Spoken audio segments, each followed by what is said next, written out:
Good morning, class. We are on the chapter 7, Ivan's Tries an O level. We are on page number 76. Today's lecture, I will start with page number 76.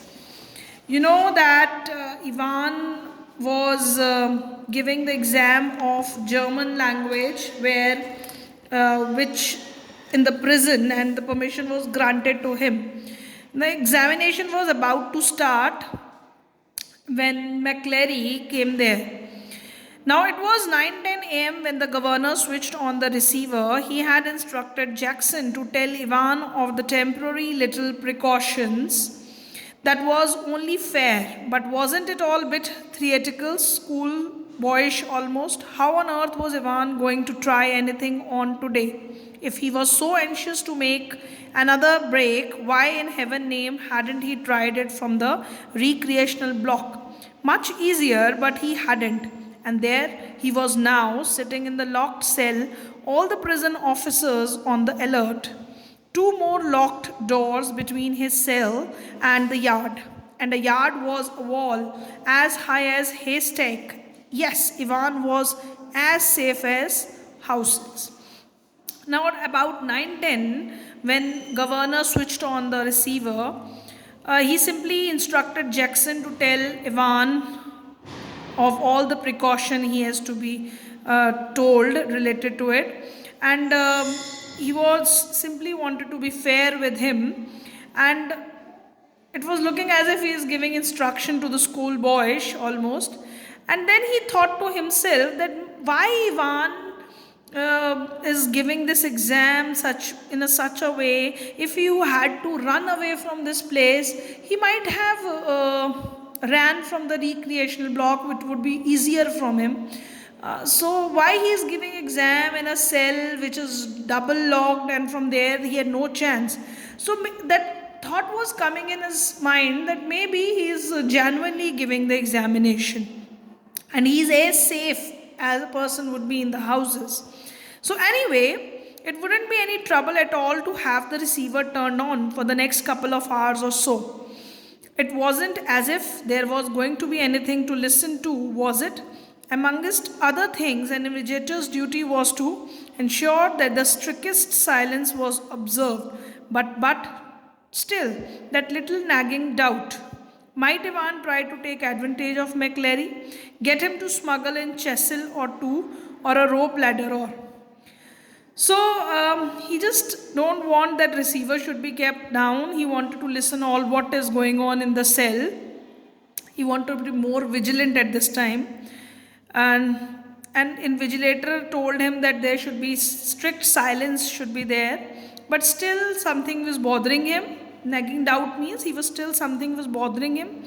So what doubt he was having, that maybe Ivan can take advantage of McClary, who might have brought in secretly some chisel or something, or rope ladder, and he make use of that, and he could even be very dangerous with McClary. So he was worrying about the invigilator on duty. The governor sat up sharply. It was all very well getting rid of any potential weapon that Evans could have used. But what about McClary? What if, quite unwittingly, the innocent McClary had brought in something himself, a jackknife perhaps, and what if Ivan held him hostage with such a weapon? So, governor was worried about McClary. He know that this Ivan was so dangerous that he might use, if McClary has by chance brought jackknife with him, so maybe this Ivan could be very dangerous and he could hold him as a hostage. So he was worried about McClary. So for that purpose, what he did, he rang the phone again. The governor reached for the phone. It was 9:12 a.m., just before 3 minutes before the examination. The examinee and the invigilator had already been introduced by Stephen, and Jackson came back and shouted to McClary through the cell door. Can you come outside a minute, sir? You too, Stephen. Now, at this moment, when this instruction was given to Jackson from governor's side, so Jackson called Stephen and McClary outside the cell. He wanted to talk to them about this worry of governor. He wanted that even this man should be checked, that by mistake he might have brought some weapon or something like that which could be used against him only by Ivan. So what happened? Jackson explained the worries governor was having, and McClary patiently held out his arm at shoulders level. So he was ready for the check, that they can go through his body, that if he is having any objectionable material. Something hard here, sir. Those they felt something hard. What was it? He said, "Ma, reading glasses." That they are his reading glasses. Replied McClary, looking down at the spectacle case. So what was, he showed his spectacle case. Jackson quickly reassured him and bending down on the landing thumb freckled the catches on the suitcase. And then he just go through the suitcase. He came with a brown suitcase in which all the papers were there. So he picked up each envelope in turn, carefully passed his palm along their surface. He checked all those envelopes and seemed satisfied. He was satisfied that nothing was there in it. He riffled curiously through a few pages of Holy Writ and vaguely shook the church time. He go through the Bible also. He just riffled curiously, moving quickly the pages of the Holy Writ, refers to Bible, and vaguely shook the church time. They also moved that newspaper which was the Church Times. All right so far, but one of the objects in McClary suitcase was puzzling him sorely. So one thing was there which was bothering him, was that he asked him about that. "Do you mind telling me why you have brought this, sir?" He held up a smallish, semi-inflated rubber ring such as a young child with a waist of about 12 inches might have struggled into. "You think of going for a swimming, sir?"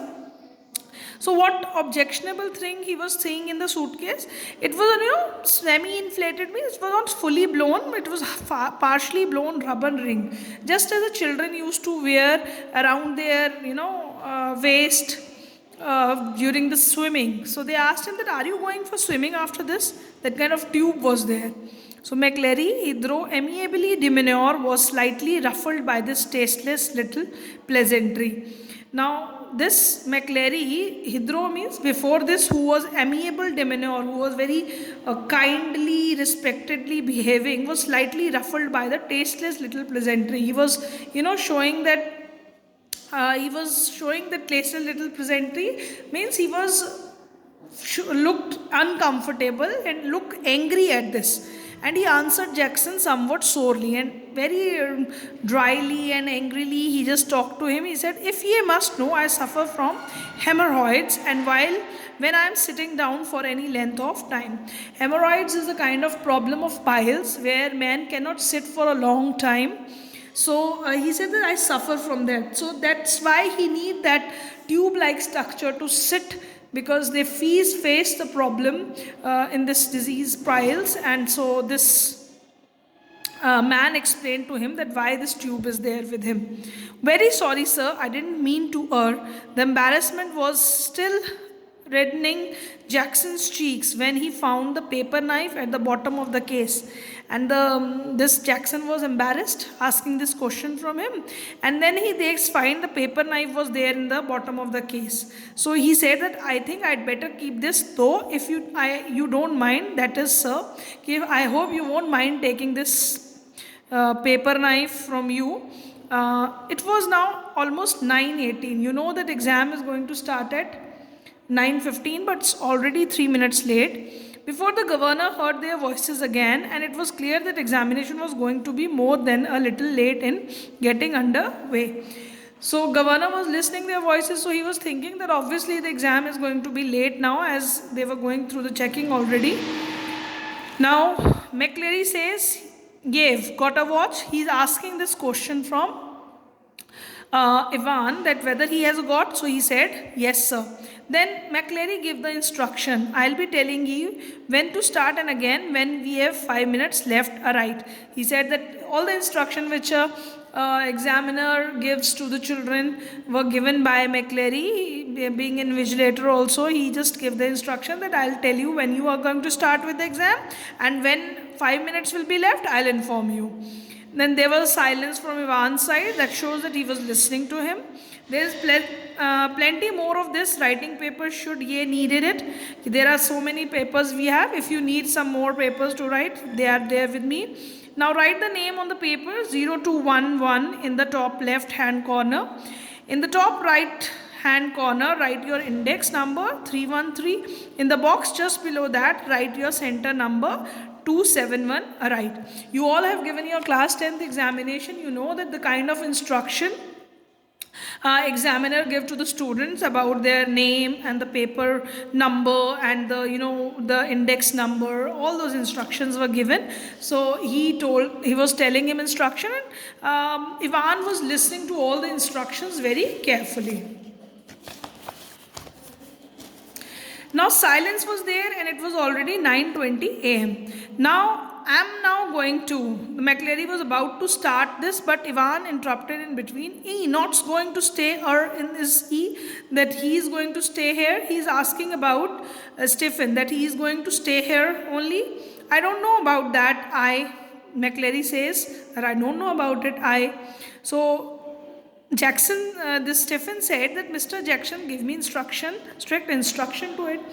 As Stephen, being a prison officer, was in the cell for the examination, so Ivan was saying that how I am supposed to concentrate on my exam. He was feeling uncomfortable with the presence of Stephen, and he said, as someone who's breathing down my neck, Christ, sorry, sir, I didn't mean. So he was feeling sorry also that I am not able to give the exam when somebody would be on my head.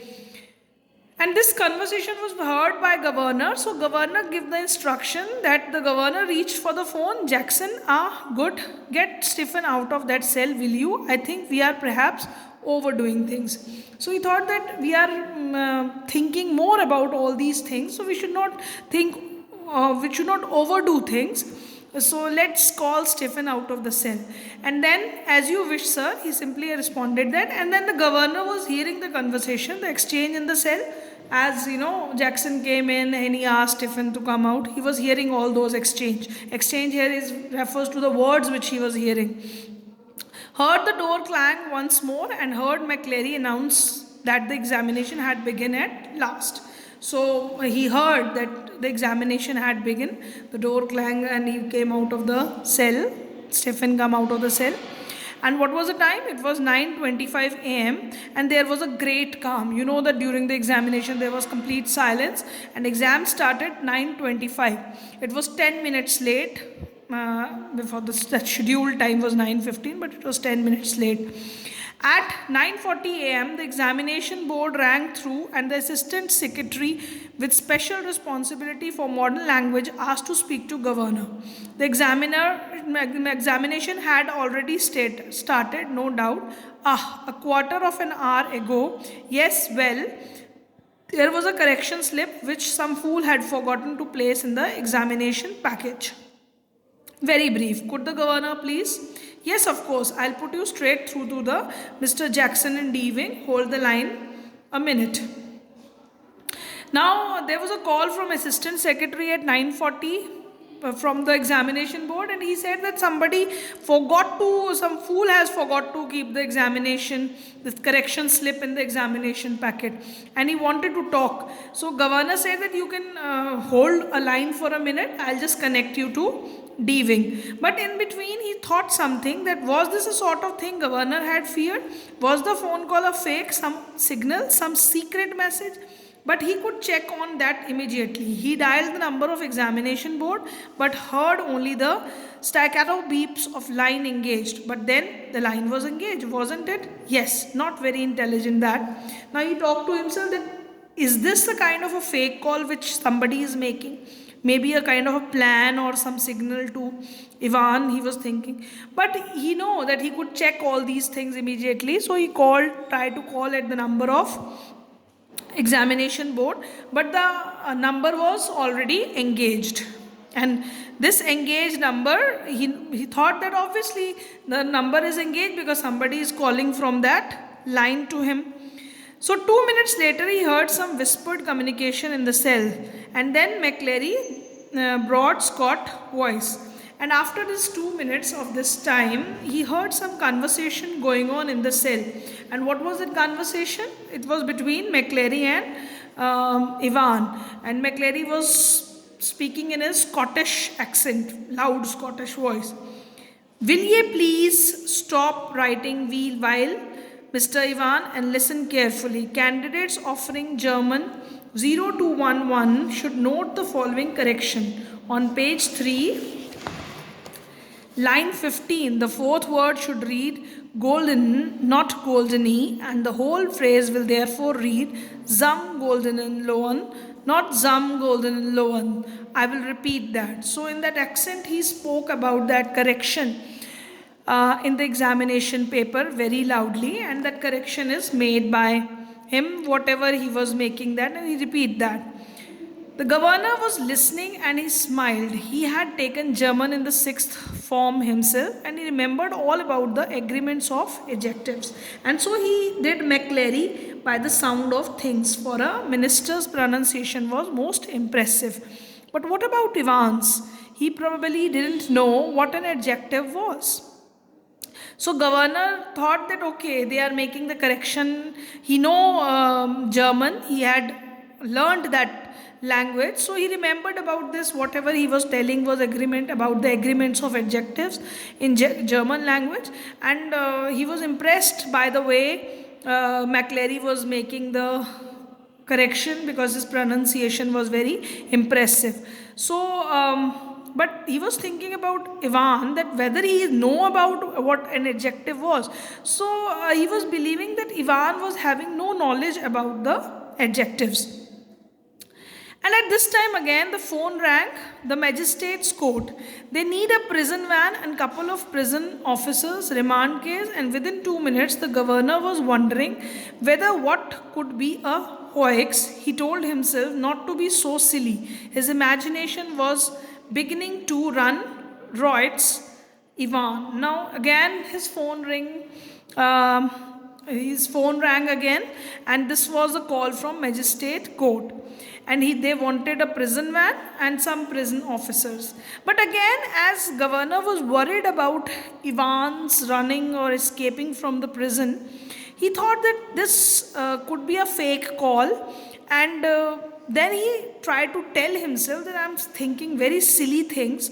My imagination is going so very wild. He has started imagining things because Ivan was there in his mind all the time. So he gave that expression of Ivan's only, saying this is his name. For the first quarter of an hour, Stephen had dutiful peered through the peephole at intervals of 1 minute or so, and after that every 2 minutes. At 10:45 a.m., everything was still all right as he looked through the peephole once more. It took 4 or 5 seconds, no more.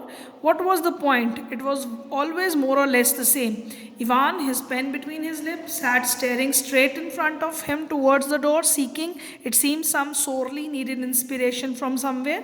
And opposite him, McClary, seated slightly askew from the table now, his face in semi-profile, his hair amateurishly clipped pretty close to the scalp, his eyes behind the pebble lenses peering short-sightedly at the church times, his right index finger hooked beneath his narrow clerical collar, and the fingers of his left hand, the nails meticulously manicured, slowly stroking the short black beard. So this is what Stephen noticed inside the prison cell, what was happening. He was noticing what is going on, and after one minute he was noticing what is going inside there, and then after 2 minutes he was peeping through the hole, but it was all the same.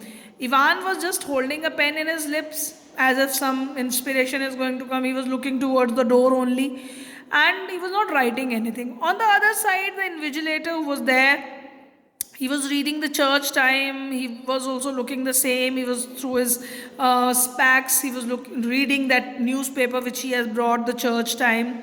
And right finger was, under his clerical collar, and the other left hand finger was, just which was very neatly. He noticed that the nail was very much neatly done, and then he was just stroking his black beard.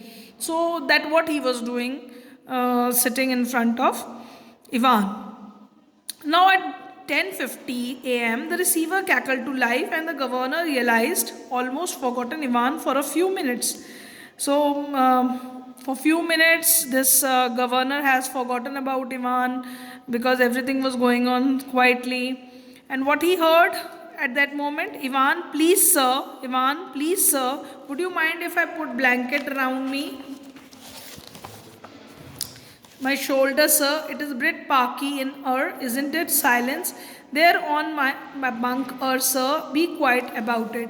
So he wanted that this blanket should be put. He asked from McCleary that he wanted to put that blanket over his shoulders. He was feeling very cold, and it is on the bunk. So McCleary just told him that you can be quick about it, you can put the blanket.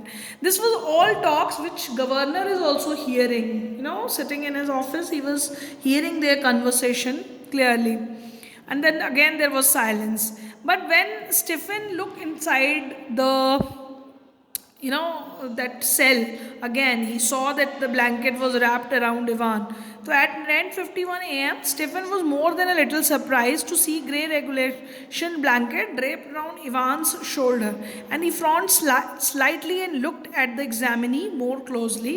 But Ivan, the pen still between his teeth, was staring just as vacantly as before. Blankly, beneath a blanket, should Stephen report this silent irregularity? Now it was about 10:15 when Stephen was, he was simply looked at Ivan was having a blanket wrapped around him. So he was worried. He gave a frown looking at him. He wanted to examine him carefully. But he saw that Ivan was sitting similarly like that, holding a pen in his hand like that, and looking in through the peephole. He was just looking here and there, and the dirty blanket was over him. So he thought to himself that whether he is planning to jump at McCleary or he wanted to suffocate him. And then he talked to himself that I should not be mad thinking like that. In that way, maybe this prison is very cold, no sun reaches here, and that's why these cells are quite chilling. So might be he had wrapped the blanket around him because he was feeling cold. Stephen decided to revert to his early every minute observation. So he thought of his early observation that he had not done anything, he was just sitting like that. So he should not react to that much.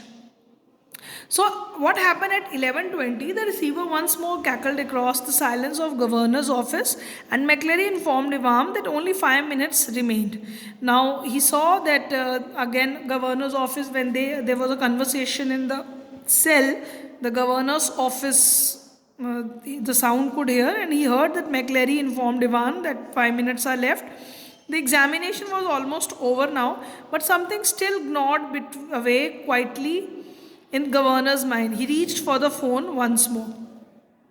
So he wanted governor, something was bothering in the mind of governor, so he again reached for the phone and he wanted to give instruction to the officers. So at 11:22 a.m., it was just 3 minutes before the finishing of the examination, Jackson shouted along the corridor to Stephen. Now Jackson called Stephen that he should come. Governor wanted to speak with him. Hurry, man. Stephen picked up the phone apprehensively and listened to the rapidly spoken orders. Stephen himself was to accompany McCleary to the main prison gate. Understood. Stephen personally was to make absolutely sure that the door was locked on Evans after McCleary had left the cell. Understood. Now at 11:25 the governor heard the final exchange. Now this all instructions were given to Stephen that he is going to take McCleary to the main prison gate, and he should check that the doors of Ivan's cells were properly locked, and he asked him he give these orders to him, and it was a very brief conversation. At 11:25, the governor could hear the conversation happening in the room, and what was that? He said, "Stop writing, please." And complete silence were there. And McClary was simply giving the instruction that put your sheets in order and see they are correctly numbered. Silence. Scraping of the chairs and table. Again, the chair and table sound was there. "Thank you very much, sir." Ivan said thank you to him. Right, was it? Not too bad. So he simply said, "Not too bad. My examination was right." So good, Mr. Stephen. The governor heard the door clang for the last time. The examination was over. So the examination was over, and Ivan also said that my exam was not too bad. And he said, "Good for this, Mr. Stephen." And he called loudly to Mr. Stephen, who was an officer. And the door again opened and clanging was there as the examination was over. So we will be doing it till here, where the examination over in this lecture. We'll be continuing the chapter in the next class. Please go through the details of each and everything step by step. What happened after what thing, what incident, who called, where all these instructions should be followed. Thank you, class. Thank you very much.